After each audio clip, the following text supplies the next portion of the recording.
Welcome to the Pro Cheerleading Podcast, hosted by Mhkeeba and Brittany, two former NFL cheerleaders discussing hot topics in the pro cheerleading industry and revealing the truth behind the poms. Welcome to an episode that I've been really excited and anxious to record. You have? A little bit. Okay. Just Why? because I'm going to confess some things. You're going to confess your mean girl sins? A little bit. Come on, hey, we have to admit that we've all been mean girls at one point in our lives. Yes. I am not going to sit here and act holier than mean girl thou. Yeah. It happens. It happens. But we're going to get all up into some nuances because I think some things are not quite mean girl-ish. Maybe. Ish. Well, yes, there's a such thing as when you're dealing with a mean girl and you have your ways of coping with it, does that make you a mean girl? Maybe not. I don't know. We'll have to see. But I'm a little sad for this episode because it's almost over.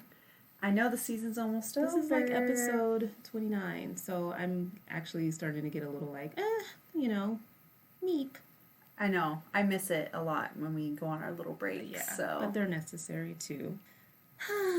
But yes, people have asked for this episode, right? Like, people have been writing into us and letting us know some good topics to take on within this Mean Girls episode. And so we're definitely going to be thorough with it and just talk about how rough it can be. I think this episode sparked from our rookie tips and tricks kind of episode. Our locker talk. Our locker talk. And I think that a lot of those tendencies, or you're kind of thrown into this world as a rookie. So definitely check out that episode where we talked about our rookie years and the do's and don'ts. I think it's really helpful. But this is kind of a spin-off one of that. Yeah. And it follows all the things about being a mean girl on the team. Yeah, because there are some of them on there. Yep. But first, some cheer chat, right? Yes. All right, so each cheer chat, we're just trying to give everybody the lowdown on what's going on in our space. And so, yes, we've been talking hella audition updates, but there were a lot of auditions over the weekend, and some have picked their squads, and some have picked their training camp candidates, if you will, boot camp, whatever they call it in the NBA. But there are a few that are coming up this weekend. So my favorite, Cleveland, is doing theirs, and I just cannot with their whole process. Uh-oh. But I'm dying to see. These dancing dads are having auditions July 18th, and it's a very simple, basic requirement of being a dad that likes to dance, so Lord knows what they're going to have them do. I will be looking at their Instagram story to see what they post about that. But have you noticed, though, that, the teams that have gone this different direction have been real hush-hush about promoting their process? I mean, except for the 916 crew, they seem to try to document it and hype it up a lot, but other teams just seem to be very, very quiet. It's weird. Yeah, because they're being sneaky. Yeah, totally. Well, whatever. We're going to keep our eye on them. And Cleveland's got theirs coming up this weekend. And then the Phoenix Suns dancers and the Toronto Raptors Northside crew are also going through it this weekend. And there's only a few more left that are going through auditions after that. Portland comes to mind. Forget a couple others. But yeah, good luck to everyone. After July, it'll all be over. So we'll have to, give a recap when we come back, season 4, as to who made the team. And hopefully they'll have some bios up by then, and we can actually officially congratulate and welcome the ladies and gentlemen into the pro cheerleading fold, like we're the hostesses with the mostesses. And then we saw something interesting. Mhkeeba found that the Jacksonville Roar cheerleaders, they made an appearance with Sonny Kiss, who is an all-elite wrestler. How many wrestling leagues are there? I only knew of the WWE, and I don't watch it. Do they still call it that? Gorgeous ladies of wrestling. But this is a wrestler in AEW that I didn't know existed, but wanted to have the girls from the Roar as the backup when he entered the arena, or the ring, or whatever you call it. Mm-hmm. They were his hype women.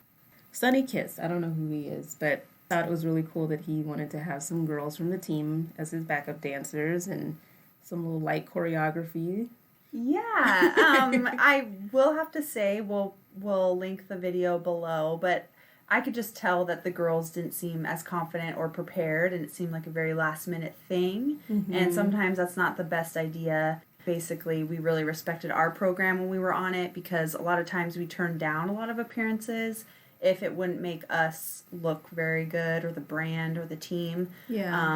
And that's not to say that these dancers aren't amazing, but when you aren't given the opportunity to really perform and have time to prepare, it reflects on the whole team negatively. Agreed. But then I thought we were a little boring because of that. Like, if everything wasn't prim and proper, and not that you want it to be in a hot mess ass appearance where you're kind of like thrown into the mix and asked to do something that makes you look unorganized, but I often felt like, dang, can't we live a little? We never get picked for shit, so I used to be annoyed. Like, we were never picked for halftime performances or different things that seemed like cool opportunities and unique. It just seemed like we were the no fun team. We danced at a Blazers game. Oh, I remember we were doing court invited practice for 2 hours. We were never invited back.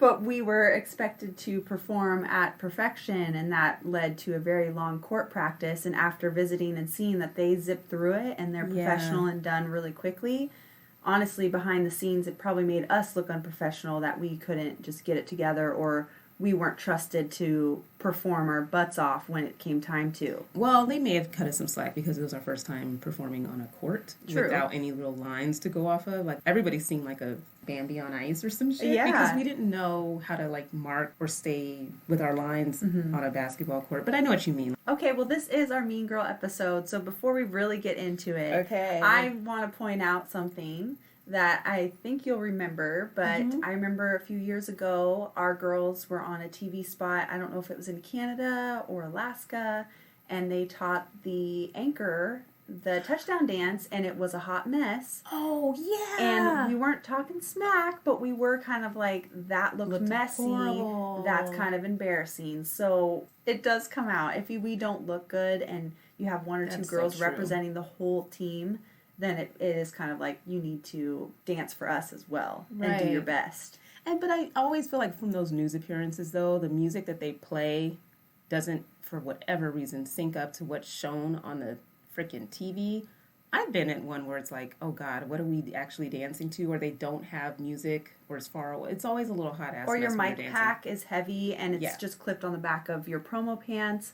It's not secured, and now you're expected to basically jump around and not have the palms rustle in the microphone. A lot of things can go wrong for sure. I'm not blaming them, but I'm just saying it looked bad. It looked bad. Yeah, right? I think when we did it, we actually danced, counting out loud very quietly, and then they put the music on over it. So we weren't actually dancing to the music. That's how we ended up looking offbeat as hell and like a little ratchet, because it wasn't the music playing and we all just danced. It was like a hot mess. They just played it over us I don't later. remember seeing that one. Good. But do you know which one I'm talking about? I do know which one you're talking about. And that is, an unfortunate thing, like you said, when you feel like it's just not showing you in the best light. And you have one opportunity to represent and it kind of falls flat. It happens. No one's like, nobody's perfect, but you know, missed opportunity. There's an expectation. But maybe this was this guy's choreography. Who knows? Someone, the announcer was saying that he used to be a dancer, and maybe he thought he made up what looked good, and it was not like what they would have made up if they had their way. Like, if you're just going along with the program. But again, you never really know that. It's not like they lay that all out in an appearance request. No. They might have thought that they were just rallying the whole time, and it's like, no, we're going to do this. And it's like a whole bunch of choreography that's like... Taught them 10 minutes before. Yeah, exactly. Who knows? But I thought it was unique and different, and I like seeing weird stuff like that. I know. It was cool. It was cool. The last order of business, I guess, let's give a preview of what's happening next for our season finale, because I think we tried something different. Our last episode, you guys, for the season is called Fresh Out the Runway. It's by Rihanna. It's a bomb song. If you have not heard it before, please go listen to it. But we are going through a review of all the NFL uniforms, and by request, popular demand. So the key to this episode is you have to follow along with the deck of all the pictures for each team. So if you listen to this episode or this podcast during your morning commute, you might have to listen to it later because you can't follow along while you're driving. And this is for the next episode, our finale. Yes, our finale. So we just want to give you a heads up so nobody's caught off guard. We are trying to make sure it's easy for people to follow, but it is meant to be interactive, and we want to hear people's comments regarding our comments. And it's not, trust, in any sort of Mean Girls light, us talking shit about the uniforms we don't like, okay? It's just us giving our opinions. It's kind of funny, though, our timing, though. I know, like, we're doing Mean Girls, and last weekend we recorded the uniform, like, analysis. Let's call it an analysis. Right, and we had reasons for our likes and dislikes. I think we explained them well, but don't be in your feelings about it, people. Like, just enjoy and go on the experience with us. We always try to have a controversial... Oh. I can't say that word. Controversial. Yeah, we always try to have a controversial... Marsha. Oh, yeah. We try to always end our seasons with a bang, all right? So I remember the diversity one was giving people were kind of freaking out all over the place. And we're not doing that on purpose, but we just thought we would end it with a kapow. Yeah. So there's plenty of that. So check it out next week. I think you're going to love it. We'll provide a link in the episode notes as well as in our Instagram bio, but figure out a way to listen and follow along. Okay, thanks. And don't come for us. All right. Moving on. Mhkeeba created the survey, and you kind of wanted to share some things that you've heard back. Yeah, I just think it's really fun that we're getting responses from people who've been listening, and just thought that we'd share some tidbits that came out of it and hopefully encourage people to also share. People have written in about wanting us to interview current dancers, and I think because of the way that we started the podcast and knowing that a lot of people are scared to talk, can't talk, won't talk, that we just always would ask people who were former dancers who maybe had a little bit more freedom to be guests on the show. And then we also were aware of people, sounding the same or rehearsed and very on brand and boring. I don't know. We tried with Wonder Woman Wednesday for people to shout out unique and awesome people on their squad, and that didn't really take off as much. So we can try to think about current teammates, but that's the reason that we didn't. Right, it's funny that you're saying people are reaching out and saying they want that, because we have had a few current dancers in whatever pro cheerleading team they're on the deck, and they have backed out, and we're not mad about it, but basically it has come forward that, hey, because my director this, or because I need to get clearance, we can't. Right. So that's honestly why we haven't done more current dancers, because the teams kind of don't allow it, to be honest. Yeah. You have to get everything cleared. Exactly. Their PR department has to approve, and we're aware of that, and we don't want anybody, not that we'd ever try to interview anyone and railroad them, like we're not like the press that tends to do that at times where they interview a cheerleader and tries to trip them up. It would be the best radio appearance that you'd ever do, but we'll try to take that into consideration. Maybe there's a really cool team that'll say, sure, no problem, and send a really cool and interesting representative of their team. Yeah. Because a lot of the things that people want to hear about is how other teams are run and what their style is like, and we can't speak to it without being on it, and we could talk to former girls, but that's kind of the conundrum that we're in. But I thought that was really cool feedback. We've gotten quite a few requests for potential interviews, including Shandon Perez, Michelle Keys, which I feel bad, I don't know who that is. Do I know who that is? Big choreographer. Oh, big choreographer, you guys. Kristen Holowati, which we actually met at Pro Bowl. Yes, we did. She was so sweet. I didn't know who she was, and we just walked up to this very cute girl and said, hey, are you managing the girls? And she was so sweet. Yes, and she's also a kick-ass choreographer, too. Yeah. Oscar Hernandez, too. We reached out to you, Oscar. Right back, Oscar. And the male pro dancers, we've actually reached out to them. We have some people in the works, but again, they have to get clearance, and so it makes it kind of hard. Yeah, and now that we have more male NFL cheerleaders, maybe it'll be a lot easier. And with the NFL, or the NBA teams, can I say? Controversial. With the NBA teams adding men as well, maybe we'll benefit from talking to more guys. Maybe they'll relax or think that it's actually good PR for them to put their guys on a show. So we'll try. We want to give you what you want. So give us some ideas, you guys, because we see this going the long haul. We don't want the podcast to kind of run out of topics to cover. I don't think it even will. Goodness. We have a list of 3 pages or so of notes of episode topics for next season. Honestly, there's so many topics we haven't even covered. And we've just scratched the surface. And I feel like every year, even if we just turn into a podcast that covers auditions, who's going to Pro Bowl, the pro action, all that stuff, I feel like every year it's different. And there's a story from each woman that's been on the team. I mean, and that's something that was encouraging to hear people say that they liked, was just hearing about different journeys in dance and how people became part of a team and the adversity that they faced, because I thought that people could get tired of who is this person that you're interviewing and why should I care? But it sounds like they like hearing the stories. But I think you're right. It's a lot of stuff that we scratched the surface of that we could totally dig deeper on. But people wrote in about a few ideas for episode topics. dance occupation opportunities, which we know are slim. I mean, we just talked about that on our last episode of Like a Boy. Sometimes you stumble into it, you're groomed for positions to kind of take over when a director retires, but the opportunities to lead in this space are probably few and far in between. It'd be hard to do an episode like a job board, but we can at least talk about how people become directors, maybe. Yeah, that'd be cool. Kind of like what you said, people really want to hear about highlights of how different teams are run. Mm-hmm. But I think that's really empowering too, because I felt kind of ashamed about my own story about auditioning so many times and not making it and having that rejection. I kind of didn't want people to know. I didn't even know that about you. Really? The second time that I didn't know that. Yeah, because people were like, oh, so the second time I auditioned, I didn't make it as far as I did my first time. And so when people were like, remember when we had that crazy dance to Adam Lambert? I was like, no, because I actually wasn't at finals, but everybody thought I was, you know? But it's just crazy that to see these people who are huge choreographers or, you know, famous dancers or what have you, and they also had their own struggles. I just think it really empowers people to keep going with their own dreams. Sure.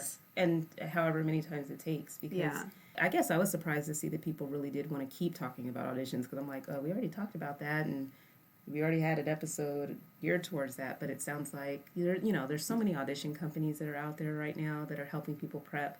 So even if we're just showing different perspectives or like a walking commercial of different things that people can try if they're willing to travel and check out a different prep course, and maybe you'll have different results. So we'll definitely try to do more of that next season too. Yeah. Are we ready to talk Mean Girls? Okay, let's do it. Okay. What is mean girl behavior? What is a mean girl? So I watched the movie for the first time last night with my daughter. I had never seen it. I know. Simone was very disappointed in me that I had not seen the movie. It's a classic, isn't it? But it came out in 2004. I mean, I was definitely a grown-ass woman. I wasn't into teenage movies at the time.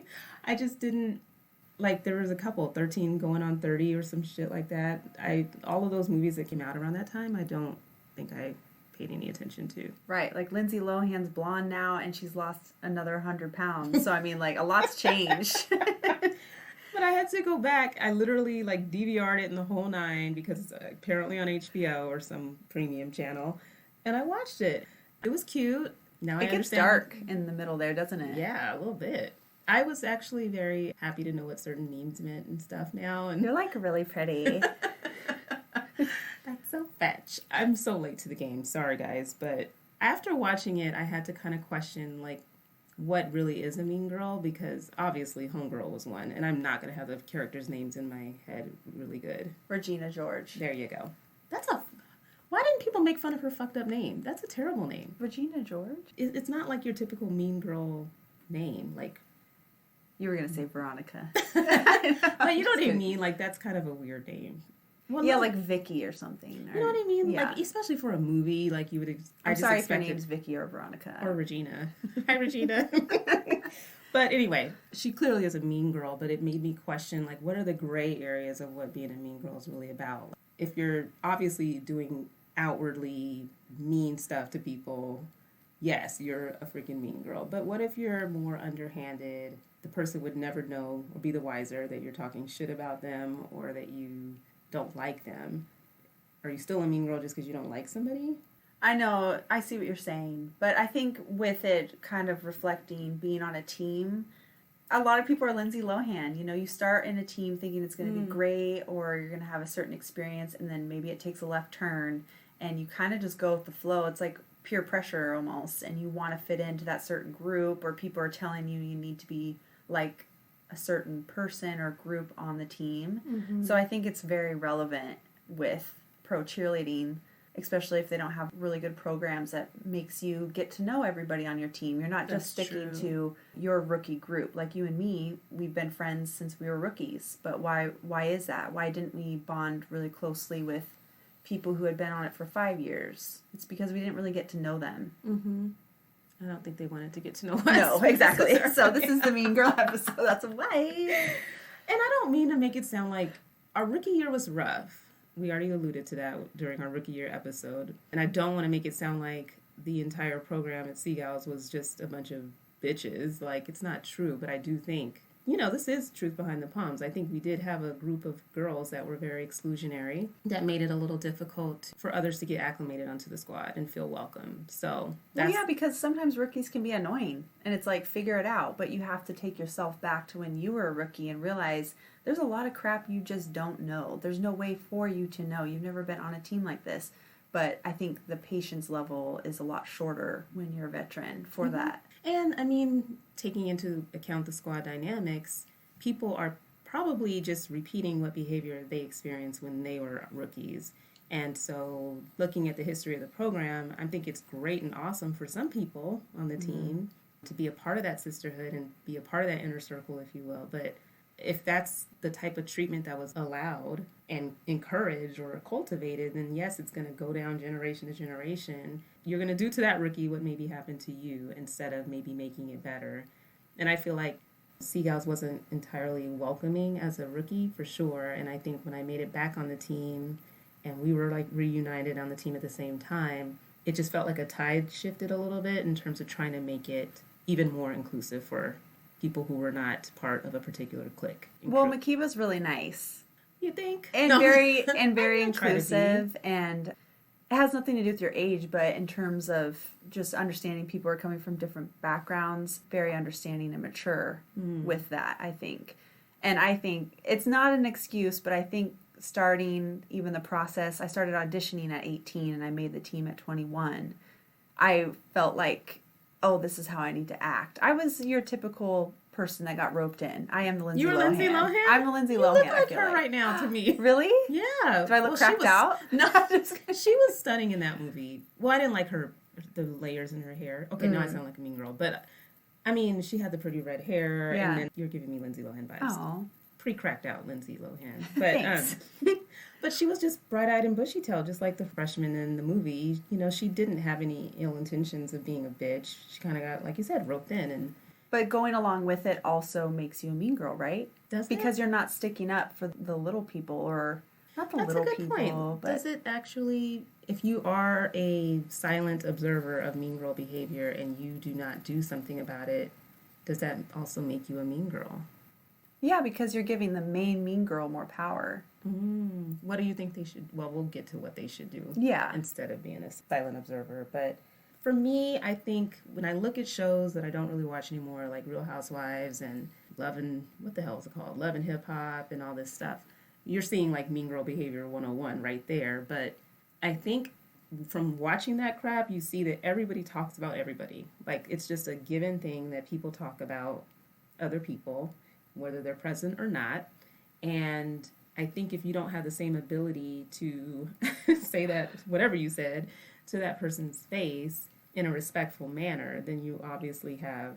You're a lawyer, so you can totally flip, like, there's shit talking, and then there's like, well, you know, the other day I felt like you were very lacking in skill. I don't even know how you would word it, but there's a way to just be point blank, period, and very... People have a problem being direct. I think, I don't know I if that's do. the East I'm Coast so in me. passive aggressive. I'm so passive aggressive, I don't even know what passive aggressive is. Really? Uh-huh. I'm like, uh-huh. And for me, I guess I do not prefer passive aggressive. I mean, I think everybody would be a lot happier if they just said how they felt and just like get it off your chest already. Like, just bury your little damn soul, because you'll feel better. Like, you're holding it in and it's rotting your insides and you're trying to, you know, work around it and it's really eating at you. So and it's coming out in your behavior, whether you like think you're hiding Now it. I'm sweating. Therapy session. But I just think, for me, I just find it freeing to tell the truth or speak. I don't want to sound like Oprah, speak my truth. And I'm not trying to act like I'm perfect, but I do feel like it's helpful for me to be healthy, to actually share what's bothering me, because not in a way where I'm trying to like make somebody else feel like shit either. It's just, this is bothering me.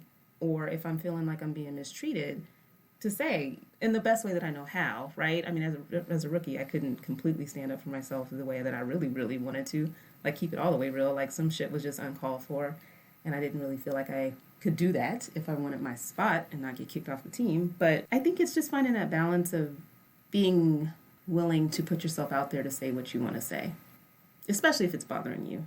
Like, do you need to just go tell people, well, actually, I think you suck? You know what I mean? Like, you're not better than anybody else, but I think if you can definitely, if somebody does something to disrespect you or hurt your feelings, to, speak up.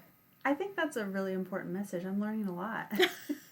But don't you feel better? I think homegirl felt better. I feel worse, actually. Oh, okay. Because I worry about their feelings. And I don't want to say something like, hey, that really hurt my feelings because I'm afraid it's going to hurt theirs. But they hurt yours, so it's all even Steven. Well, it's not that you're saying it to be vindictive either, to get back at them. It's just everybody's feelings are worthy of respect. Maybe that's just it. So, amen. That's the other thing. It's like, it's okay to hurt people's feelings every now and then. Is it? That's life. It's like participation trophies. Let me shut up. But you know what I mean? You people have to be able to take criticism. No, yeah. Constructive criticism. If it's expressed in a healthy manner, respectful manner, then somebody should be able to say, you know what, when you did X, it kind of made me feel like Y, without feeling like you're going to break the person's whole life. That actually shows a lot of care and consideration, just because you don't want them to make that mistake. Maybe they didn't mean to. Right, they didn't even know that they were doing it. Perhaps. And we've seen a lot of that kind of situation where they just need to be educated because they are ignorant. Know any better. Yes, that happens. And then there's just people who know exactly what they're doing and they're acting like little shits. That's who we're talking about today. No, exactly. Like people who say derogatory or racist things and they don't know it because they've never been told hey, you actually can't say that. Right. And think about making a team. It's a pretty diverse group. It should be anyways. Right. That's what part of our season 2 ending episode was about, right. And if people haven't been used to being around other people, they're probably going to fuck up and say something that they weren't intending because they don't know any better. Right. So then what's the difference? Do you consider that a mean girl because they don't know? Or then do you think because they're saying shit that's upsetting people, they don't know, now that person's going to be a mean girl to them? I think because they're passive aggressive, like me. For people who truly don't know any better, and when it's brought to their attention, they actually try to take that into consideration and do better because they know better, I don't think you're a mean girl. I think intent does matter a lot. As a lawyer, here I am, intention plus act equals a crime. So if you didn't really intend, sometimes that matters, right? And whether you're actually guilty or not at something. But once you have been educated, you've been brought into the know, what you choose to do with that information and how you make your moves really indicates whether you have mean girl tendencies or not. Because we all can stand to grow. So if I did not realize that I hurt somebody's feelings and I didn't realize that when I say things a certain way, it really crushed someone's little heart, I'm going to be like, oh, damn. And then you look inside of yourself and figure out, oh, okay, what am I going to do about that? And if I'm going to just keep mashing because I don't give a shit how this person feels, then you're kind of a little fucked up mean girl.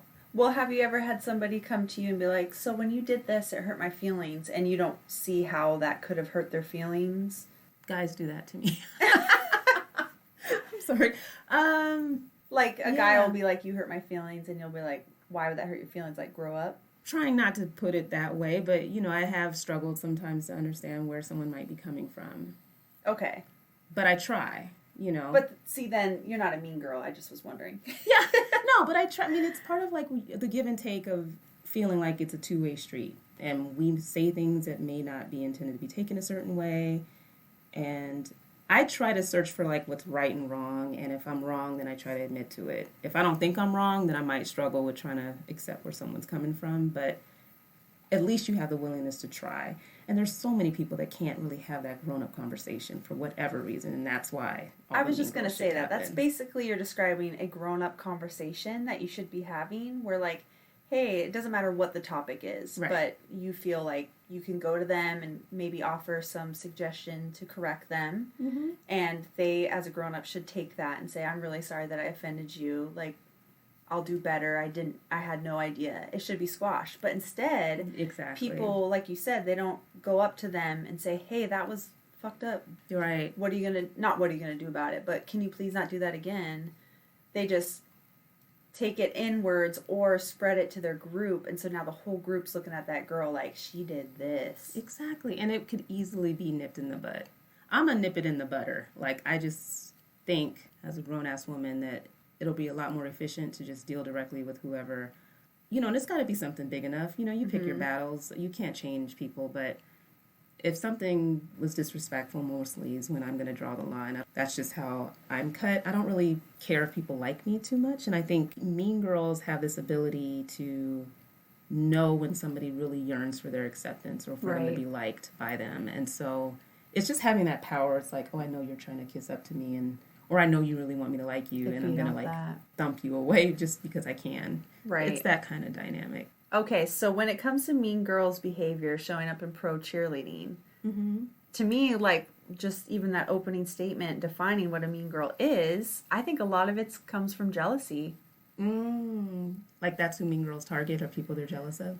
Maybe. I think a lot of the silent hate, maybe, or the things they'll start talking to their group about, like, so-and-so did this or whatever, it's mainly because that person's jealous of them and wants the group to kind of go in on attack. Yeah. And I think with cheerleading, that can definitely, you know, everybody's gorgeous, but sometimes it doesn't help when management is picking people. Like, let's say you've been on the team 3 years and a rookie comes in and starts getting all these opportunities that you feel like, well, I've been here 3 years, I deserve that, or I've put in the time, or, you know, I feel like I've had a glow up since my rookie year. Why am I not being picked?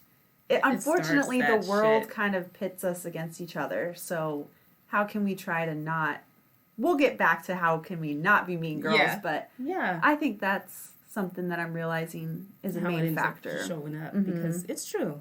I think people feel entitled to a certain amount of attention, respect, regard, whatever, and when they don't get it, which I think I may have screwed up my rookie year because I didn't give off the reverence that some people felt. You shouldn't have to. Is that what you're saying? Well, just that, like, maybe kiss butt? Maybe some vets felt like it was not showing the right respect for the vets coming in as rookies, to not try so hard to win their approval.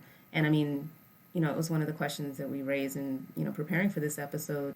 I was not actually expecting when I joined the team, because we didn't have social media pop in like that back then.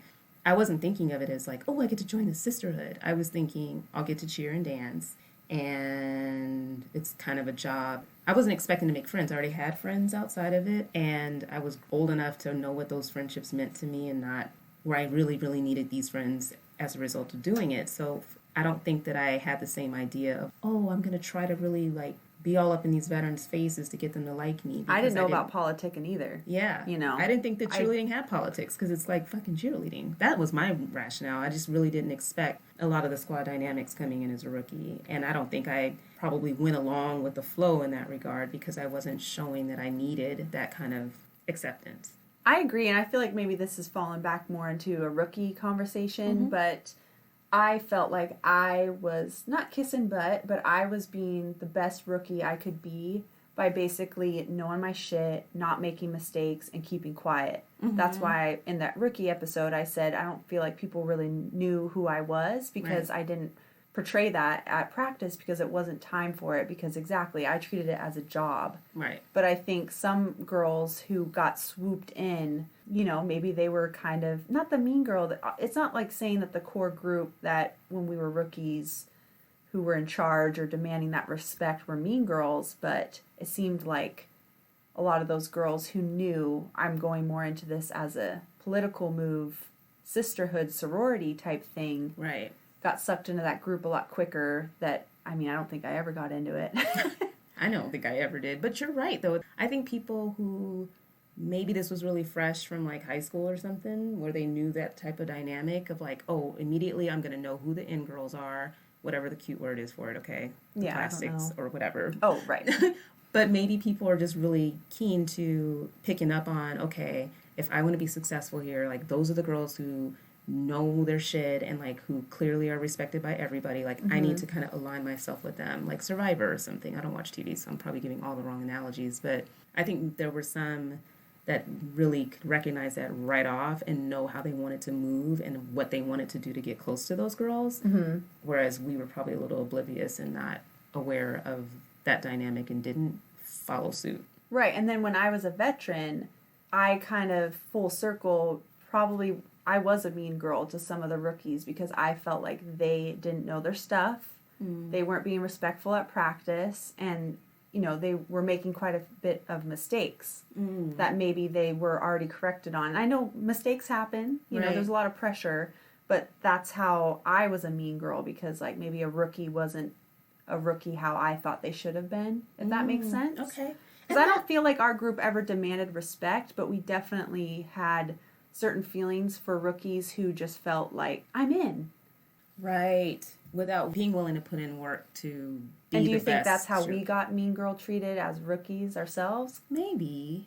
And maybe that's, again, going back to the question of what is a mean girl, within the squad dynamics, maybe the expectation of having like a high regard and respect for what we do, or what it means to represent the uniform, maybe having those high standards and seeing people, more likely rookies, not living up to that creates this frustration where it seems like you're picking on them, and maybe they're not actually being mean girls, but they're not really like being helpful either. So they're really just, maybe that's their real core issue, is it doesn't seem like you're taking it seriously, or you're not working hard enough, or you keep screwing up. And maybe that created that tension where they were seemingly picking on someone when they really weren't trying to be mean about it. They were just expecting you to step it up to be this amazing pro cheerleader, which to some extent might be valid. I think there's ways that you can maybe still have high expectations, but treat people with, as a team, being a good team player, because you're only as strong as your weakest link any damn way. So, right. But you would want that weak link to actually like do whatever it takes to work your ass off to step your game up too. Yeah, but I think vibes too come into play, because my second year I was without you. I still had part of the pedestrian crew. We were still together and whatnot, but how about vibes? Just like getting a weird vibe from somebody that they just don't like you, and you try to put in the work or maybe kiss their butt. Not even, just kind of like feel it out. Like, yeah. Right. I'm trying to be friendly. I have a soul, everyone. No, and then even hearing through the grapevine, I don't know why so-and-so doesn't like you, but da-da-da-da-da-da-da. Like, nobody knows why. That, to me, is kind of mean girl. Yeah. Well, because it's like, at least if you don't like my ass, let it be for a good-ass reason. Like, have you really, truly been exposed to me, to know how I am, to know how I treat people? Like, let it be for a good reason. But if you've never even had a conversation with me and you don't really know what you're talking about, I think that's where the mean girl for me comes into play. It's where, like, you exclude people just because you want them to feel excluded, and you never really make an effort to get to know someone who's not part of your group. And this was somebody that I already felt was, like, on top. Like, our director loved them. You know, they were really respected within the whole team, but they just did not like me. And you're not going to like everybody that you work with. Right. That's just what it is. I mean, there's like 28, 30, 40 people sometimes on a squad, so you're not going to vibe with everybody. Right. Maybe that person just didn't like my humor, but They didn't like were you? they supposed to go up to me and be like, Brittany, you're not funny, and you think you are, and you're annoying, shut up? No. That is not the grown woman conversation. True. I think to your point, there are times where somebody's just not your cup of tea. Yeah, and that's fine. And that's fine. And you can totally try to avoid them and just keep your distance. Right. But Without then where being a does mean it girl. become a problem? For somebody that you just don't vibe with? Yeah, like, let's give off some examples. So basically, like, to me, so that person doesn't like me, a mean girl aspect of that would be they're starting to have, like, a get-together, and they're like, do we have to invite her, or don't invite her, or don't tag her in a photo kind of thing. Yeah. Outwardly acting on it in a way that is just extra. Yeah. Or, you know, like doing shitty things. Like, and we didn't see a lot of this on the squad, so we're totally, like, making stuff up. But just, you know, talking shit in a way that's, like, lightweight noticeable about you. Inside jokes that you're blushing because you know they're actually laughing and talking about you. Exactly. That's where it shows up. Because I feel like Mean Girls is never, especially on a squad, unless you're on a really fucked up squad, it's not really going to be this, like, overt, in your face passive shit. It's all passive. It's all on the sly. It's all inside joke. Nobody would know what the heck is going on, but they sense or feel that it is something. That's the way it shows up. Right. It's that subtle shit that if you are somebody like me who will call something out if it's bothering me, it's always that stuff that's so indirect that you really couldn't, it's not like a concrete case that you could take to the director and be like, this is what they did to me. Like they were talking shit and have Yeah. an inside joke, and then they could be like, no, we don't. And then you just look like an crazy, idiot. too. Exactly. Like there's no burn book or some shit that you can find. No evidence. Exactly. But I think it's, you know, in terms of dealing with that, I mean, well, I guess we'll get to that. We'll get to How what to you deal. should do, because I actually don't know what to say. Yes. I just struggled through it, man. And I just kind of like would avoid them. But then to me, for me personally, that makes the tension even worse. So now when you are together, you're working together, to me, I have this like bubble around where I don't want them even near me. And they're probably getting negative vibes from me too. Yeah. And so you never really get to open up. Because once they are nice to you and you're talking to them, I don't know. I feel like I kind of go defensive mode. Like, why are you being nice to me? Yeah, and I kind of want the conversation to end sooner than just letting it flow. Well, because I hate fakeness. So Right. It's really hard for me to sit there and act like we're homies when we're not. I mean, maybe they're trying, but I'm not buying. So then it turns into like an awkward situation. But, the thing is, I think with people who are on a squad with people who you just don't vibe with, try to be open-minded, but be careful too. I mean, I think you have so many opportunities where you might have to have each other's back. You might have to work together. You might show up at the same promo. You might have to travel together. Exactly. So it's just really keeping your nose clean of the drama as much as you can, but just be careful. Like, if you know that the person's not genuine, don't share your personal business or, anything that will give people ammunition to keep up with the shits, because you can feel when somebody's really likes you or not. That's what I'm saying. I feel like sometimes coming up to the person and being like, you know what, when you did that actually really upset me. Could you avoid that in the future regarding me and that situation? I feel like in the wrong hands, that gives them more fuel. And they'll go, okay, I got you. And then they're going to do it more. Interesting. You know what I mean? So I've always laid on, it's probably really bad for my mental health, who knows? But it's kind of like, I'm so private. Yeah. I feel like even with you and me, like we're best friends, but I just I'm not open to telling people certain things. And telling your feelings is something that I could see. I mean, when I say address someone about how they've made you feel, I mean, those are like definitely therapist words. That when you did X, it made me feel Y. It could also just be like, I didn't like it, so don't do it again, versus like you showing any vulnerability about like how it made you feel. I could see leaving that part out, but if it's behavior that needs to change because you don't like it, just say it. Just say I don't like that. it. And they can be a shithead and say like, so what, you don't like it? Like, I'm not going to change what I'm doing. I just stick to the respect line. It's disrespectful. So if you're going to be disrespectful, then we're going to have a problem, kind of a tone. Because people know what that word means. Yeah. I might not change some shit just because somebody doesn't like it. It's like, okay, that sounds like a personal problem. And nobody's really called me out like that where I've had to say it like that. But I think if it's along the lines of respect, that's something that should be universal when it's earned. And if I haven't done anything to disrespect somebody, then I'm not expecting anybody to disrespect me. So maybe leaving the feelings part out of it, I totally could see that being used as a weapon versus, oh, I really hurt your feelings. Oh, I'm sorry. Nobody's going to give you a big hug. And I feel like this is a way too late therapy session for myself. Like, we should have talked this out during the season. I mean, honestly, though, my interactions with mean girls hasn't been very many in my 6 years on the team. Like, yeah. But it just happened, so that's what we're trying to address. I mean, it sounds like our listeners are for sure experiencing it. I mean, we've heard people mention sometimes just screwed up dynamics with the squad leader.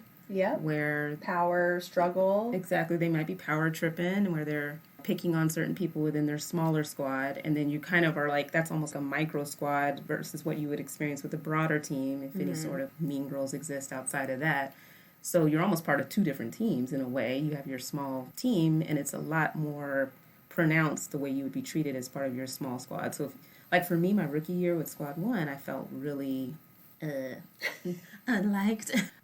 What did they do that made you feel like you weren't liked? Yeah, I mean, again, for me, because I was struggling as a rookie in terms of learning stuff, and I knew people got together to practice. I mean, there's one thing that comes to mind where it's just like ignoring you. Like flat out. Yeah. I'm texting the whole squad trying to see if anybody's getting together, just to be able to practice with them as a squad, thinking it'll be better if we're as a small team getting together to practice or maybe bond, and nobody responds to the text. Or you hear later that maybe 3 girls did meet up. Yes. And they saw that text, but they decided not to invite you. Yeah. And you live down the street. That kind of stuff. It's a little like, okay. Thanks, girls. But see, to me, exactly, that makes me recoil, and I'm like, I'm never asking that group, my squad, to practice again. Oh yeah, trust. It wasn't something that I kept on doing, but that's the kind of stuff that let me know where I stood with everybody, and so it just became like, all right, duly noted. I'm gonna reach out to the ginger beast, and we're gonna bond over practicing and struggling together. I mean, maybe that was part of the rookie hazing. Was like, figure it out. I'm not gonna spend the time with you. I'm not gonna invest, but I just think it really let me know what kind of team I was a part of. You can make an attempt to like meet up with somebody one time and you take whatever jewels you can get from it, and then I'll see what you do from there. Because I think if you try to help somebody and they don't want to help themselves, then yeah, you might want to cut the cord on them, because you got to meet them halfway. Like if you're not willing to put in the work, then I could see people kind of losing patience and just kind of being like, well, figure it out, damn it. But it was kind of a given that your squad leader was there for any questions. We didn't have like a system, big sister, little sister situation. I think that was the large part of the problem. Right, is that there was no expectations, or, you know, they weren't held to like, hey, if your squad has any questions, this is going to reflect on you. Yeah. And it kind of, there was no repercussions for their squad. Then if you did mess up, when one, you asked for help, you asked to practice with them, no one responded, you mess up in the group dance, and now the squad leader is in trouble because it's like your squad looks like crap. Yep. And now you're just getting eye rolls and even more isolation, and you're pushed off to the side. That's kind of was a little part of the rookie year. And I think for squad leaders too, maybe they're also experiencing difficulty with people showing them the respect that they're supposed to get. Maybe they have some little know-it-all little shits on their small squad that aren't very helpful. They don't listen. You know, even if they're friends with them. I mean, I remember seeing that too, where it's like you could tell that they were friends with people on the squad, but they weren't respectful of the role that they were taking on as squad leader, where they need you to like stop small talking so much and actually listen when they're trying to lead the squad in something. And right, they're your friend, but they're wearing a different hat right now. So treat them now like your boss, and you need to listen. I did see that, like a lot of side conversations, and we're actually not getting anything done because you two are talking about what happened last weekend. Exactly. And you can see sometimes the squad leader would get uncomfortable, like, okay, well, anyways. Like, I'm trying to lead here. Yeah. Damn it. I think sometimes, like you said, that in terms of getting opportunities, when people are selected squad leaders, sometimes they get a little bit of fallout from people who are upset that they got picked for things and or felt that they deserved it, and just kind of earning that respect again, especially if you don't know what you're doing right away. Mm-hmm. I'm sure there's probably like the eye rolls, oh God. That happened too. Yeah. Especially when sometimes it would happen to where maybe, like let's say Mhkeeba was a squad leader for 3 years, and then it's kind of like, okay, your time's up. Now we're going to have Brittany be the squad leader, but we're on the same squad. So now you're squad leading a former squad leader. Yeah. And it gets a little touchy, and sometimes maybe there's other teammates on that same squad who you feel loyal to two people now. Yeah. And now it's like, who do I listen to? This one's experienced, but this one's technically my new squad leader. Yeah. It gets messy. Because you're having to give that respect whether you kind of want to or not. But I feel bad for squad leaders that maybe were in that position because they didn't like pick it themselves. They were selected for it. And so to be put in that situation might be a little awkward for them. Mm-hmm. And then, okay. Oh, go ahead. This could go on, but there's so much. These people like sent in a lot of these sub-points, so I want to like make sure we touch on everything. What were you going to say? I was just going to say along the lines of squad leader, sometimes you gain a squad leader that's been a squad leader for a few years, and the fact that they kind of aren't leading very well. Not everybody should lead. Oh, talk about that. But because maybe they're a favorite, they're putting these positions where they're supposed to lead you when you have to follow someone who doesn't really give a shit. They're burnt out. They don't like their squad. Well, there might be like mean girls that are put into power now. That, and then they just, because of how checked out they might be from being on the team for so long, they're projecting or it's cool that to not care. Exactly. They're projecting that on to other people. Yeah. Is probably like the mean girl-ish behavior from those squad leaders is like, I don't really care. Like, I've sucked all that I'm going to suck out of this experience. I'm just waiting on Pro Bowl. Who knows? And they just kind of like, just don't give a shit and don't create that experience of, you know, having your squad's back and really stepping up to lead in the right way. So some people wrote in asking questions about what do you do when your director is kind of a mean girl? Like, will say fucked up things to you. I mean, I'm laughing. It's not funny, but I think it does start at the top in terms of what kind of culture is accepted or not accepted as part of a team when you're leading a team, I would imagine. But, you know, if your director is kind of a main culprit in the way that they treat dancers, that's a really tough situation. Because I think a lot of things can be communicated as a director and a coach that are right. You know, you're supposed to lead. You're supposed to tell people when they're off and correct them. But if you do it in a mean girl way, that's a really fucked up experience for a dancer. It is, and it causes a ripple effect. and then that whole team is kind of toxic, but then you get in trouble when that mean girl tendency starts swirling around, and it's like this because it goes out of control. It does. It totally does. It's cutthroat for reals. It's a recipe for disaster. If it starts at the top, you're absolutely going to have an organization with people who are running rampant, modeling that behavior, and it's going to bubble up and turn into a complete mess. And I hope that nobody's experiencing that because, well, there are, because people wrote in about it, but it's just a really hard thing to navigate. I think if you see it at the leadership level, just know that there may not be much you can do to effect change while you're on the team. You can try to assert some kind of boundaries, but for the most part, that behavior, if it's exemplified at the top, then it's going to be tolerated for other people to treat you that way as well. So you're kind of like on your own in terms of defending yourself against that kind of behavior. It's not like you can run to the director and seek comfort because they're the main ones probably condoning it. We ran a lot of events, and so it'd be high stress situations. So sometimes your teammates would get really stressed out and maybe kind of mean because of that stress. And that's not okay either, because you're never supposed to take out stress on other people, because what's to say I'm not equally as stressed, I'm just handling it a little better. It does not give you a license to be a bitch. Nope. Just because you have anxiety. Right. Around anything. Like, because even at work, don't you see that? Where it's like people think, oh, I'm so stressed out and I can just be a raging bitch to people. And it's like, that doesn't excuse your behavior. Like, I don't give two shits if you're stressed out. Like, I actually have double the workload of you. Not like I have a grown-up job like that, but... you know, yeah. I mean, we're all stressed in our own ways. Exactly. You need to manage that in your own personal time. Oh, I will never forget. Okay, this is totally not cheerleader related, but I remember being on a conference call and the other side, because I negotiate contracts, and so the woman was just being a flagrant little fucker on the phone, and like her tone was stank, the way she was talking was stank, and I'm like, we're negotiating a contract, okay? Like, why do I feel like I'm fighting you? And so she said something that was hella out of pocket. I don't remember what.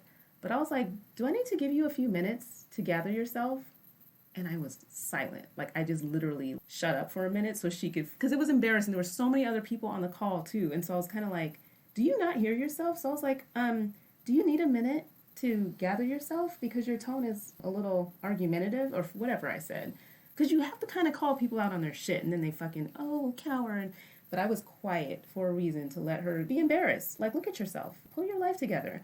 My mom would say that a lot. If you could hear yourself right now, and then But I think it gives people a moment to pause. Like, did you just hear what you just said? Or how you said it, you know? And when she did speak after that long-ass pause, she was like, I'm sorry, it's just been a really rough day. And I was like, okay, but you're ready now to be like... So, I don't know. That's just Mhkeeba's way. I would not suggest everybody take it on. But anyway, it doesn't give you a right to be a bitch. So, whatever. Hair flip. Hair flip. Okay, what else? Ooh, this is a juicy one. So, we both experienced this. But losing friendships when you're cut after you were a veteran. Oh, yeah. So...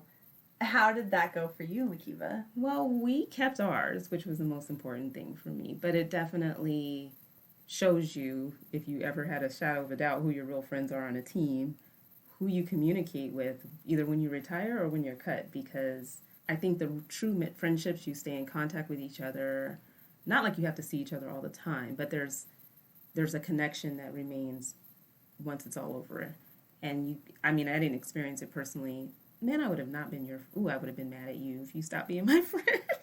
Because I thought we were more than that. So it really would have been, like, hurtful if it was like, okay, good, the girl's gone. I can just live my life as a seagull without her attached to my hip.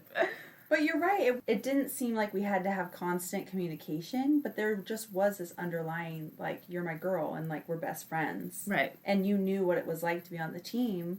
So then when the next year I didn't make it back and you made it, I don't ever feel like I remember feeling like she's not reaching out to me. It's like I knew that you were on the team, you were busy. You know, we reached out when I knew your schedule. So I don't have any advice for anybody, but I still felt connected to you and like you cared, and you weren't like, you're not part of the team, I'm cutting you out because you're not part of this cool group anymore. Right. And that's really cruddy if people make people feel that way. I mean, it's a very emotional time when you don't make it back on the team and you're just ripped from the day-to-day and the close connections that you had with people. And I just think it's really unfortunate if people are trying to like almost create a dig around the fact that you didn't make it back and like, oh, I would do this, but I can't because, you know, or like telling you about events that you probably could go to because other vets are going that maybe, you know, were on the squad on different years. But now that you're not. Or just like, oh, I can't tell you because it's squad business or something like that where it creates this unnecessary barrier that's just, it's that exclusionary behavior. Like when you're trying to exclude someone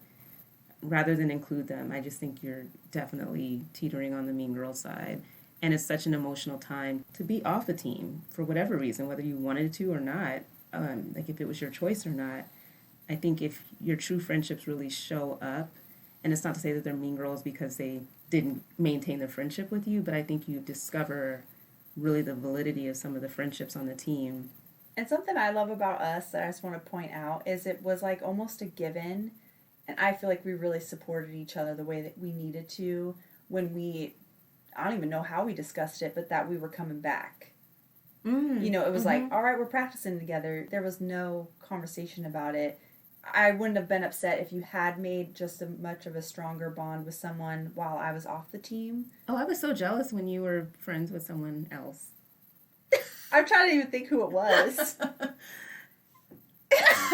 We're all like laughing. No, I mean, I'm being facetious. I wasn't really truly jealous, but I was, you know, watching your year on the team while I was off, and I was definitely... Well, you got to go to the Super Bowl and win, bitch. Okay, so how do you think I felt? I was over there praying you guys wouldn't make it. So that's so fucking... That's a mean girl. That's a mean girl wish. But I'm not going to lie, I was salty. I understand. I mean, I wasn't You're exactly... like, I have a big-ass necklace with diamonds in it, so I understand. No, but I mean, you watch those friendships form when you're not on the team, and you really I do obviously feel love left you out. more because I am so happy that you went to Super Bowl and won. Thank you, Brittany. Okay.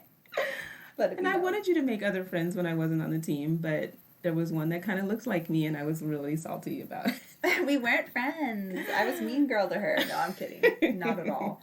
But nobody should make the people who do not make the team feel a certain kind of way. That's really shitty. I personally felt like I witnessed a lot of friend hopping. So a season would come around and there'd be maybe a pair that seemed as tight as you and I, and they would be best friends. Then the next year, there would be some falling out in the 2 months before auditions, and then there's some other pair. And it's not so much that that's an issue, it's that whoever was excluded from that partnership, they were meant to feel like, I can only done practice. with you. Yeah, I'm done with you. Yeah. I did not understand that because I felt like we really cultivated a group that was really open to just anybody and like, hey, we're practicing at this time. We would always text it out there. Yeah, and it's not like you can only be friends with a certain set of people. Like, how high school is that? That's not even high school, that's middle school. It Am definitely I your only best friend? Yes. You know, you're not... You can't hang out with anybody else. Didn't they say that in that damn Mean Girls movie? It was kind of like, you can't sit with anybody else. And, I mean, and you there can't are... sit with us! Yeah, that one. But there are, like, unspoken rules that are dumb as hell. But I think you're right. Because they friend hop because it's almost this, like, positioning of power. Like, oh, I can be friends with her because it's going to help benefit me or make me look like I'm doing something. Because she's cover of the calendar. Exactly. So I'm going to be all up her ass crack. But let's get to why Mean Girls even exist in the first place. And how the hell we can just get around to dealing with their asses. Okay. I said it in the beginning. I think a lot of it is jealousy. And kind of what you just said. It's also... people are very manipulative and want to make sure that they are positioning themselves to gain certain things out of the experience. Like getting announced as Pro Bowl. We used to have a thing called Seagal of the Year where it was whoever was the best Seagal and just super helpful and encompassed Perfect all these model amazing citizen. things that was of a Seagal. What else? Having the best photo in the calendar or just getting picked for really exclusive promos. Yeah. And kind of what you were saying, a lot of that did come down to how leadership was picking these people. It highlighted people that then other people felt they needed to cling to also gain those experiences. Or people that didn't necessarily exhibit the most non-mean girl behavior, so then you're thinking...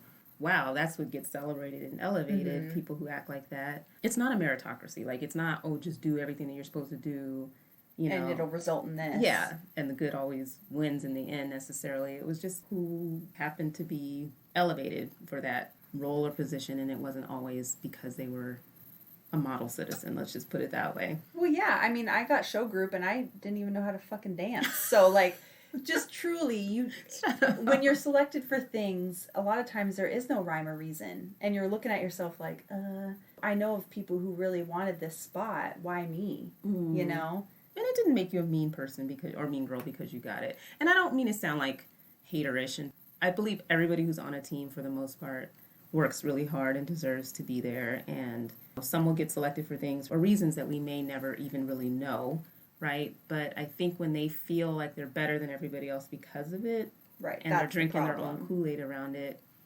and they just have this air of like, you know, you can't sit with us air because you're supposedly not on their level, that's what creates that vibe of mean girl shit.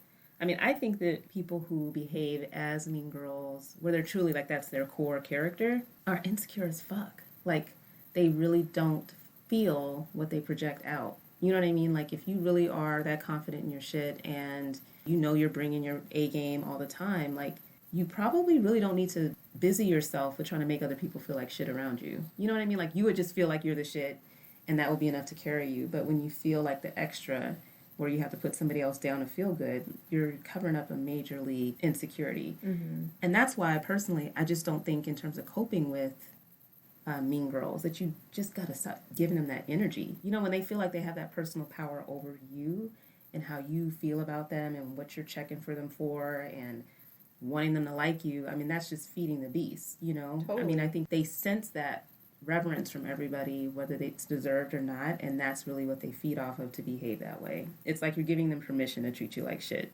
Right, so that's why I would just not ignore it. I don't think I ever addressed it with anybody. I just let it be and like, I'm just not going to mess with you. I don't want to hang out with you outside of this. And that wasn't a mean girl thing. They seemed fine not hanging out with me. Yeah.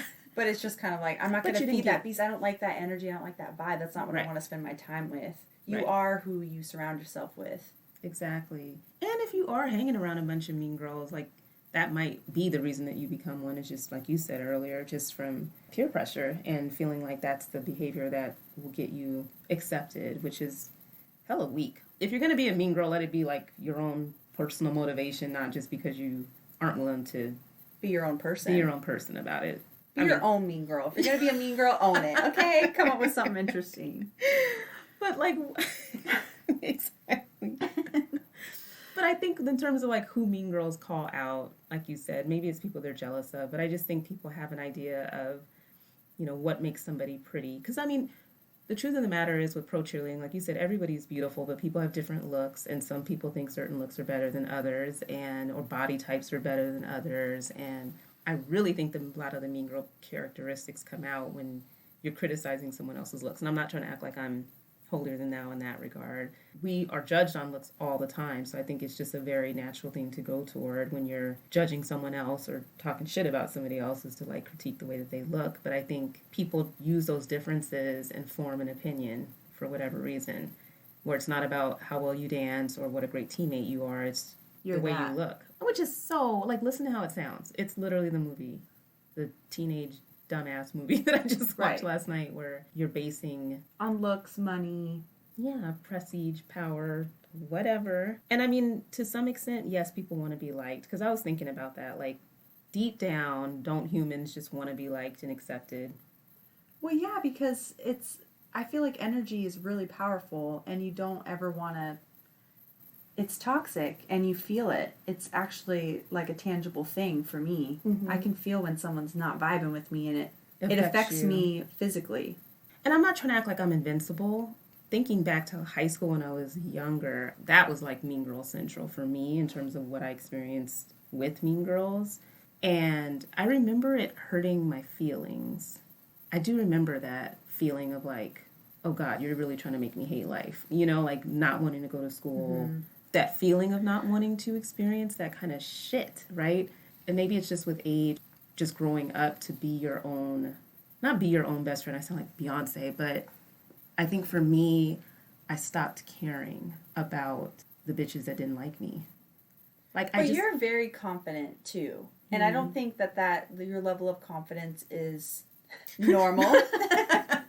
No, but think about, you are a young girl, you're making this team, and maybe you like always saw, you know, a veteran, and you're like, wow, I really love Pamela. She's always killing it. She's beautiful. I love her body. I love her hair. And then you make the team and you meet her, and maybe you made the team and you look totally opposite of her.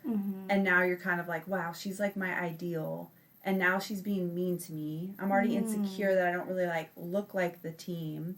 But the team, like maybe the director loves the way you look. And so now you're being propelled forward as like the star girl that year. And now your idol is being rude to you. Mean to you. And is like, I'm the veteran. I've been here 5 years. And now here's this rookie who is killing it or whatever. And now you're seeing your idol, your ideal person. It would be hurtful. And I'm not trying to say people shouldn't be hurt, because it is hurtful. It's hurtful behavior. It's hard not to internalize it. I get that part. I think it's just a matter of when you brought up that example, it's really key, is just, you know, the insecurities that you might feel about yourself. And I think what I experienced just with time and growing up was more loving those parts of me that I wasn't as secure about, so that it didn't become a weapon for other people to use against me. And that comes with life experience and things like that, right? So it's not something I expect everybody to, or anyone to really just have equipped. We're all adults still trying to find a way to love our insecurities. But when I was seeing like what was being used as a weapon, like if I didn't feel confident in a dance or something. Yeah, and it's really just trying to address what I was uncomfortable with so that I could kind of have my armor on, so to speak. So I don't want to put more weight on somebody else's opinion of me than the opinion that I have of myself.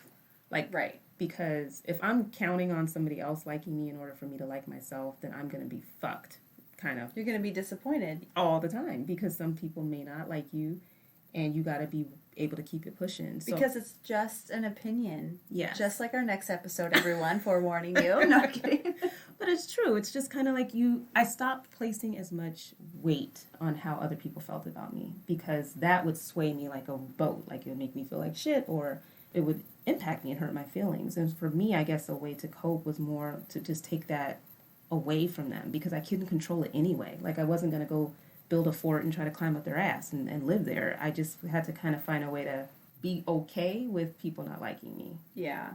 And that's not easy, especially if you really actually look up to someone. But then you have to kind of question, should I really be, not idolizing, but should I really look up to somebody who's a bitch? I just beat him to the punch and be like, I suck at this, or like, hey, I know I got freaking white ass hips, or I'm tall, big girl or something. Like, but I'm like looking at you have like a self-deprecating humor, right? But it removes the power. Like if that's the stuff that they're going to use to talk shit, we hear comedians say that all the time, where it's like the stuff that they knew they would get picked on, they would just end up making a joke out of it. It took away the power of people trying to bully them. Yeah. Is that what you're saying? Yeah, like me not being happy with where I'm at in my career, so I say I do foot porn, or like, I'm the best paper shredder you're going to find, so like, hire me. You know what I mean? You just got to make light of it. Yeah. Anything that would allow you to process it and not let it hinder you from being happy. Yeah. Nobody deserves that kind of power, to fuck up your day and make you hate practice. Like, because the main reason that we wanted this episode, guys, is because, like, and I don't mean to sound preachy, I'm hella old and experienced, but... You're not hella old. But it's like, being a pro cheerleader is such a huge experience. It should be the happiest time in your life. You're going to be experiencing things that you will never get from anything else. We're giving you a little warning. Like, once you stop, there's nothing like it. There's just literally nothing like it. So, for me personally, it just bothers me to my core to think about people out there experiencing their dreams coming true and allowing it to be so negatively impacted by some little fucker. Well, I've known girls who did not decide to come back because of that. That shit, right. They were like, it's just not for me. And I knew exactly what they were talking about, because obviously dancing at the games is amazing. Fulfilling your dream is amazing, but it's just not the rest of the bullshit shit. that it just gets to people and they're not having it, so they leave. What? And I shit myself. Oh my gosh, that coffee, man. I made Brittany coffee, and I didn't put a lot of sugar in it, so I'm hoping I didn't give you sugar butt. No sugar butt. I know exactly what you're talking about. It really sucks to see somebody give up something that they probably enjoyed because they were mistreated. And I don't think anybody that's on the squad has the right to make anybody feel that shitty. And I also just want to like empower girls that might be experiencing that to kind of try to flip it, because if you love what you're doing, you shouldn't let anybody get in the way of you doing what the fuck you want to do. Full steam ahead, chest out, chin up, just, you know, sway that shit to the side and like rub it off, shake it off, whatever you need to do to like not let it impact your experience. And whether that means confronting the bitch who's hello, whether that means transferring that energy by actually confronting the person that's making you feel that way, like you've had enough of the shits and you're really gonna just assert yourself and stick up for yourself, whatever that looks like for you, so that you can get in the space of, you know what, this is my dream and I'm not gonna let it be fucked up by somebody else. Like, you're gonna get older 10 years down the road and maybe think like, I really wasn't done dancing, and you know, I really could have kept at it, like I was enjoying it. And it's just realizing as you get older, like, wow, I really didn't need to give it that much power. And that's what hopefully people will take from this episode. I totally agree. I think my rookie year, I didn't know what to expect. My second year, I have to admit that maybe I fell into the mean girl vibe. I mean, you weren't there, and I was kind of just struggling to find my path. Mm-hmm. And then the next year, I had a year off, and I think I came back into it just like, I'm doing this for me, and this is why I want to do it. Right. And I'm just going to be myself, and I'm not going to really worry about what people think of me. It doesn't matter. I just think it comes with time, too. Yes, you might absolutely. have a really rough rookie year, but definitely reevaluate and be like, do I want to do this again, and why am I doing it? Mm-hmm. And then go for it. And if the answer is, I don't want to do this again, evaluating it, too, to say, Why is that don't? a good enough reason to give up on your dream? Mm-hmm. If you're looking at it as giving up. Now, if it's a toxic environment, fuck it. I don't advocate for putting yourself through too much shit. It ain't worth it, okay? There's other dancing opportunities that have... find a healthier environment to be a part of, for sure. There's other opportunities out there. But, you know, for people who've asked for questions of, like, how to deal with someone who doesn't like you, yeah, what would you say? I think we should take these. This is like locker talk-ish, like the true advice of the episode, because this is what people wrote in about. I'd hate to be like, we covered it. No, we didn't. All right. How do you interact with somebody who doesn't like you? You kind of addressed this a little bit. Did I? What do I do? You mentioned that you found out at least that somebody didn't like you, and you got the vibe that somebody didn't like you. How did you, like, interact with that person? Just keeping your distance away? Kind of. I just don't give them the time of day then. Like, there's no reason to not try, but I have friends who care for me and are going to support me. I don't need that from everybody. Right. Especially if you don't want to give it to me specifically. I'm not going to beg you for it. Right. That's just somebody that I'm just not going to interact with, and I haven't since. So my life's been fine. Yeah. Life goes on. You raised a really good point. Everybody had friends before they joined a squad. So don't forget that you already have your people. You know, I mean, I know you don't get to spend time with them as much anymore. Your true friends that you had prior to pro cheerleading should definitely be an anchor for you. If you feel lost, if you feel like nobody likes you, your true friends that you already have will remind you of what makes you so freaking awesome, and that will make you feel like you are loved and appreciated for who you are. And maybe people on the squad just don't know who you are enough to, like, accept you and love you too, but don't forget that you already have your people. You don't need to add 32 more people to that list of your people. You're not going to... Well, because how close of friends are you really going to get with 30 other people? If you were thinking about that, even in school, in a classroom, like, you have your people, and that's fine. And I think another key thing is don't be closed off to other people wanting, like, seeking you out. Like, wow, Mhkeeba's super nice, and, like, I feel like I can go to her for help. Once you've established yourself as a veteran, be open to people coming to you because you're so open-hearted. Right, and just identifying the struggle, because everybody experiences similar struggles. And if you do become a veteran, to your point, you know, being willing to extend yourself to people that you see that may be experiencing things that you also did, because you can change that tide to be different in that respect. If you were part of a team that wasn't really that great to you, you can be better once you're a veteran to the new rookies that might be experiencing the same thing that you did. You don't have to keep the trend going. Yeah, break the cycle. Break the cycle. Let's see. Somebody said, should you bring mean girl behavior up to the director? Like, should you raise that with him, or does it make the situation worse?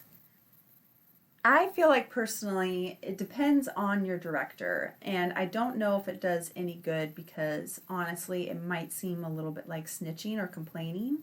Tattletale, and you're expected to be a grown ass woman on the team and hold your own. So whether you're making the team at 17, 18, just know that this is great training for real life. And you're going to be working in a career where there's going to be people who don't like you for no reason. Some of those might be your manager or whatever. Very true.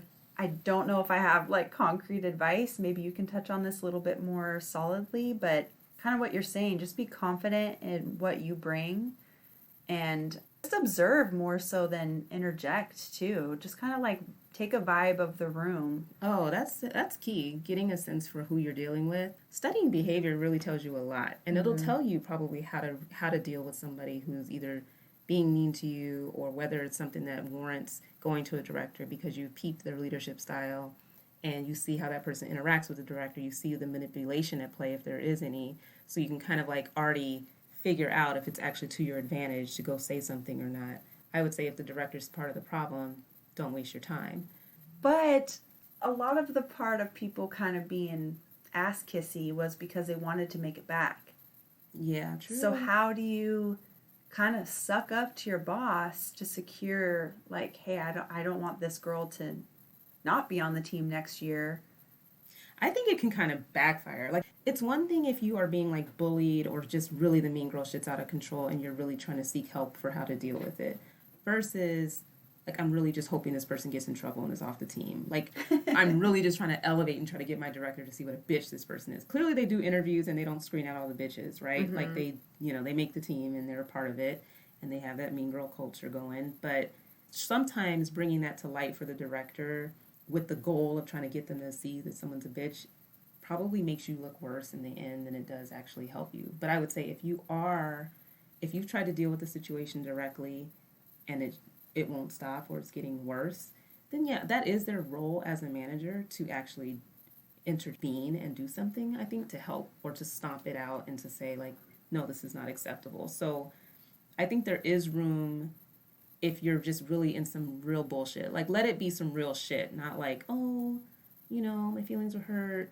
But I would say something that's along the lines of bullying. I think that's the point of having a manager, is to kind of do some sort of problem solving on that level. So if you've done what you can, you tried to deal with it directly and it didn't work or it's gotten worse and you really are being made to feel that miserable, then I think thinking about how you present that and package that for the director with some concrete examples might be the right step at that point. If you can't make it through the rest of the season, definitely try that before you just quit or something like that. I mean, because the directors, somebody asked about advice for directors or squad leaders that are told about situations, like how they should deal with it. It could backfire, though. Yeah. Maybe the director is going to go to that person and be like, I elected you as squad leader because I expect you to take care of your team and your squad, and now I'm hearing that you're bullying them. Now that person is going to send an awful email to you or be even more scathing when they get the chance to, because maybe the director's eyes aren't on them. Right. But I think a powerful thing is to not play victim, but just say I more than they or you or whatever, and just say, I really felt like I'm not being accepted by my squad, or I really feel like I'm not getting the support from my squad I thought I would. Could you connect me to some other people who might be more willing to help me? Or can you put it out there that I live in this area, if anybody's, it's not getting across to my specific squad or team. I think that says a lot more ownership about, I'm feeling this kind of way, but what can I do, instead of, can you tell me? Right. There's definitely a way to package it so that you, one, have looked at it as an adult and not just like, oh, they don't like me. Because you don't want to run to the director with a they don't like me story. It's more definitely concrete mean girl behaviors that are more along the lines of bullying, that I just think any director who is leading a team or a squad leader that's leading a smaller squad should have the desire to want to address. And the way to address it is really, you don't need to get into specifics and say the person's name Right. or anything like that. But I do think if you're in a leadership position, it's the sit down where it's like, listen, I'm going to keep it real with you. I'm hearing things that I'm not happy with about your leadership style. When it comes to this X, Y, and Z, this is the type of behavior I expect from you, and I'm not hearing that that's happening. So I need you to fix it. That's the conversation. It doesn't have to be the detailed specifics that would identify who told you about it. It's really just sticking to the script of like, I expect you to do this and you're not doing it. So fix it. I think key of that is if you're a squad leader or director, again, privacy. I didn't really like the call outs or corrections. I mean, some corrections do need to be made. Like, hey, Brittany, I noticed you're doing this and it's actually that. Like that helps in front of the whole group. squad. Yes. In front of the whole squad. But when it's things like maybe personality or private things need to be kept private. And I felt like personally on our squad, sometimes things were very public and it was a little shocking. And it put not the victims, but the people on blast. And you're like, oh, okay, I totally know who said what to who about who.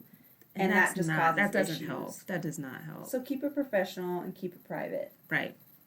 And in keeping it private, I just think there's still an expectation as a professional that there's no go get the whistleblower, okay? So there's no retaliation in this squad. So don't worry yourself about who told me what. If I hear that you confronted or retaliated against the person that you think may have told me something, we're going to have another fucking conversation. Like that to me is like something that should be also added to the mix when you're addressing that type of behavior, because they can think that they are emboldened because they're pissed off that they got called out to go attack whoever the hell told on them. But that would be something like, do it and you'll be off the squad. That would be my communication to whomever I had to sit down in that kind of a way with. Is like, don't let that be your next move because you'll find yourself off the team. This is an opportunity for you to be better. I expect you to be better. So let's just do that. Check your ego, you know what I'm saying? And just do what's expected of you. Wow. Period. You know what I mean? I mean, that's what I would say. That's what I would say. Because at the end of the day, that's all it is someone's ego's bruised and they think that they can just continue the abuse by going and trying to punk the person that got them in trouble. And that's just another sign of how weak they really are. But that's what our advice is to leaders. Amen. Hey, what else did we have? Hey. Oh, just the advice about looking at your group of friends. Whether you're like a rookie, vet, doesn't really matter. It's just trying to, like you said earlier, being open about having new friendships to the mix. You know, extending yourself in ways to people who don't necessarily look like you. And when we talked about in the diversity and inclusion episode, it's really not so much like everybody's on the team, so they're all included, but try to think of ways that you can include other people who may not look like you, and it might make a world of difference. You might only have one Asian person on your squad, or, you know, just a couple of minorities. So, I mean, thinking of ways to just really acknowledge and include everybody in your little circle, because I think celebrate their differences too. Yeah. Or get to know the differences, because sometimes maybe they aren't that damn different. You never know. People, I think, generally do want to be liked, or just at least have the opportunity to say that they got to know me and then they made their decision of whether to like me or not. And sometimes I remember feeling like if you had one-on-one time with somebody who's like in that little crowd where it's like, oh, I didn't know you were so, you know, funny or so this or that, and then you like, well, okay, now that you know, don't you love me? Kind of like the rookie episode. Yeah. Do promos and get to know the veterans and the other rookies more on an intimate level. Or try to at least. Mm-hmm. And then let it be something that can carry you forward. Like, don't act like you don't know them the next day when you just kind of had a moment. Be willing to bond. Mm-hmm. It's not like you have to be best friends with everybody, but just trying to befriend somebody who might be a little different from you. It only betters the team. Yeah. Take note from some of these teams that seem like they just have it figured out. And is there any advice we can give on how we can lift each other up in a real meaningful way? Not like fake, like, oh my gosh, you look so pretty today, when you don't mean it, but something that really is the ultimate opposite of mean girl, that just kind of, I mean, it sounds cheesy, but don't they do that in like some of those cheer camps where it's like you go around and everybody says something that they admire or like about somebody, but it's just, I think making people vocalize how they respect someone or what they appreciate or value about someone goes a long way. And sometimes it takes some time within the season to actually be able to speak to that. But I feel like our like autograph signing moment when you try to say something nice in the calendar for each person as a time to reflect on, wow, this is what this person brings to the team, and it makes you realize, like, damn, I never really even talked to homegirl because I don't know what to say. Have a great summer. Love Brittany. If there's an opportunity to say to someone how they make you feel or share a compliment, open up a conversation that you wouldn't normally, I think all those things make people feel like they're part of something and that they're seen and that they're valued, and that means a lot. I think it can kind of cut down on the mean girl vibe. Just lending and listening ear and being a silent leader, in that people feel comfortable to come to you with advice. If everybody was open to people reaching out for whatever reason, it would just make the team better. And tighter, yeah. I agree. Because even, like, you see that in corporate world, but just because they're new, that doesn't mean they have zero value. Right. You can learn a lot from the rookies. You don't know their background. You don't know what they're about or their connections. And it's not all about, like, I'm going to be nice to you because I can get something from you. Right. Sometimes there's some rookies that come through that are just so technically, like, amazing, and I'm not. And so I'm drawn to them because I'm like, will you teach me? And the fact that they're like, wow, a veteran's asking me for advice, I've learned so much from rookies that way. Yeah. And it's just having that humility to realize that don't know everything just because you're a vet, or just that everybody has value. I think that's the key. I sound like I'm still at the Bill and Melinda Gates Foundation, but every life has equal value. So everybody brings something to the table. And if you take the time to try to get to know a person well enough to know what that gift is, or what that talent is, or what that personality trait is that really makes them unique and a beautiful person, and you speak to that or acknowledge that, appreciate that, I think it goes a long way. You're really just trying to be the best person that you can be when you're on these squads. There's such a high expectation of you, and no, you're not going to be perfect. And we talked about how, like, everybody has little tendencies, right? Nobody's acting like they're holier than thou. But when you do focus on being your best self and loving, again, those parts of yourself that make you insecure or whatever, it just kind of all falls into place from there. Like, just focus on being the best person that you can be. Self-love is contagious. It is, because you're when you see somebody who's just confident and they're not worried about anybody else, but jealousy and just that negativity, insecurity is just, they're all negatives. And it will taint an experience that's supposed to be dope as hell, so cut it out. No, I'm just kidding.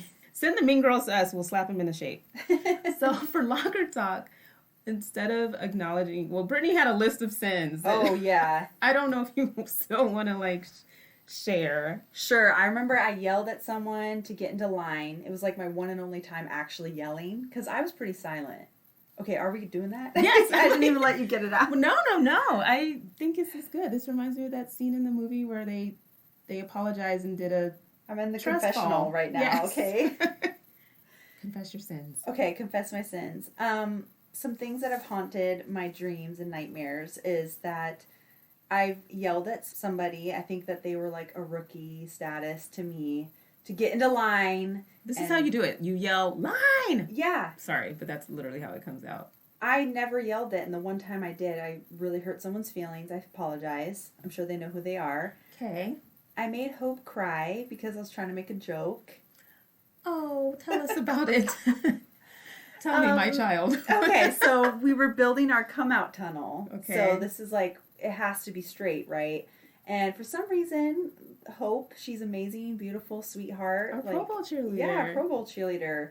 She was doing it, but our director wasn't seeing that she was doing it and kept making her lead the line out over and over again. Oh, to make the stupid tunnel straight. Yeah. Ugh. And, Yeah, like, 'cause she wasn't pivoting at the right point. I didn't see anything wrong with it. It was Yeah. kind of like I was standing over there like, Why are I we saw doing her this do again? it right, you know.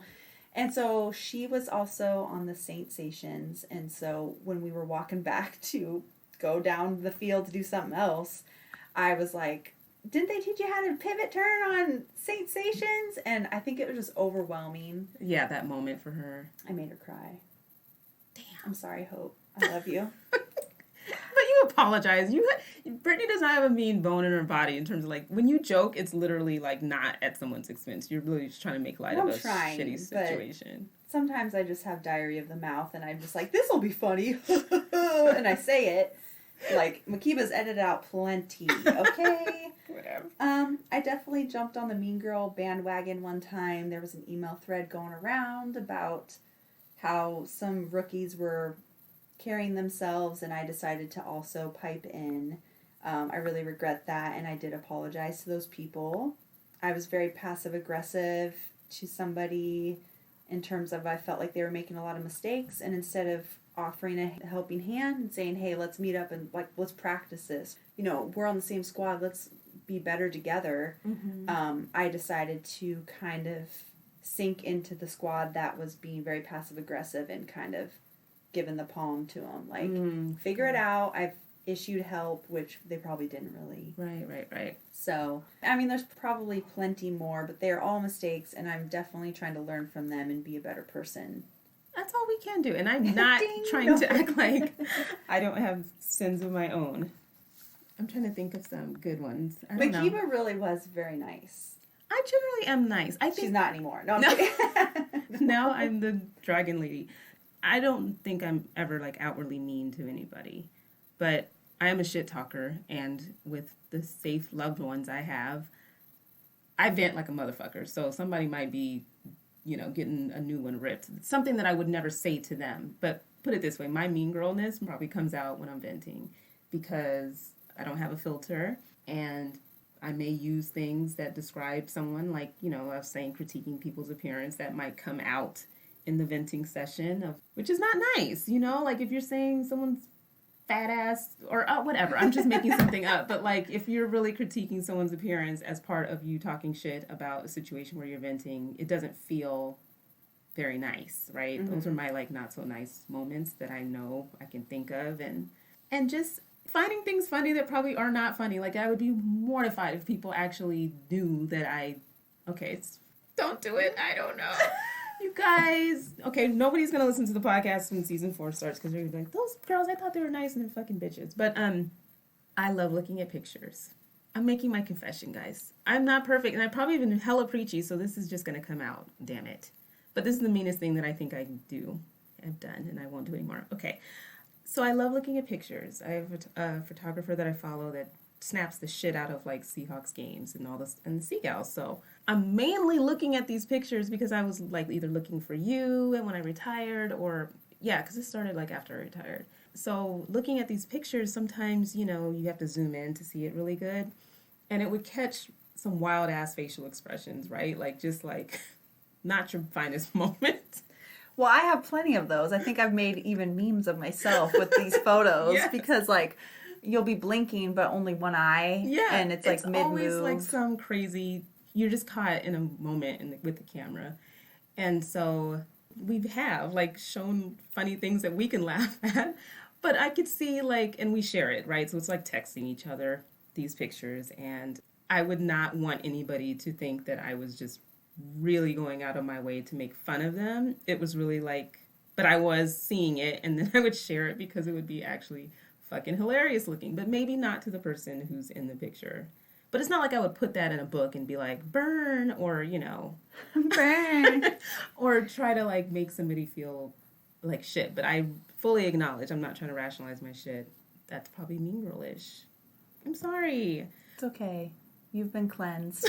You've been baptized. Baptized. But yeah, me inside. I just think, exactly, I think to wrap it up, you should just not deal, but just take on each person as they come to you. Right. Just keep an open mind. This is like beating a dead horse, but treat others how you want to be treated. Remember what it was like when you were a rookie and maybe how certain people made you feel, and just try to avoid that, you know? Yeah. Why would you want to ruin someone's experience when you know how amazing it is? Exactly. Reflect all the good and bad into yourself and how you can be better. That's beautiful, Britt. Yeah. And not get the laugh of the group at the expense of the individual. That was my last note. Oh, okay. Do you feel better? Yeah. And if you guys have any, you know, mean girl confessions you want to share, do hit us up on Instagram. If we covered something or didn't quite cover something, let us know. We have an amazing season finale coming up for you guys, and we really hope that you follow along. And the survey's still up as of right now. It will be up all the way up until our season opener. I mean, frankly, I don't give a shit. Can leave it open forever. You have time to fill it out, but we'll probably take it down because we want to link in our Instagram bio the deck for you guys to follow along for the Fresh Out the Runway episode. Well, until next time, be nice and don't be a mean girl and keep your eyes on the sideline.